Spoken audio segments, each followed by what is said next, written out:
A relay is a magnetic switch that uses a movable armature to control a high-amperage circuit by using a low-amperage electrical switch.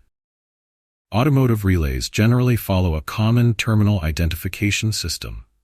This identification is based on standards set by the International Standards Organization, ISO.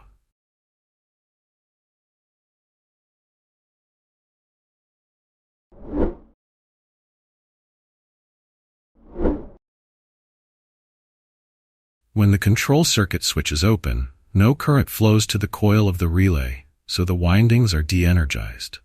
When the switch is closed, the coil is energized, turning the soft iron core into an electromagnet and drawing the armature down. This closes the power circuit contacts, connecting power to the load circuit. For example, in a horn circuit, pressing the horn button completes the circuit, allowing current to flow through the coil, which closes the contacts and powers the horn.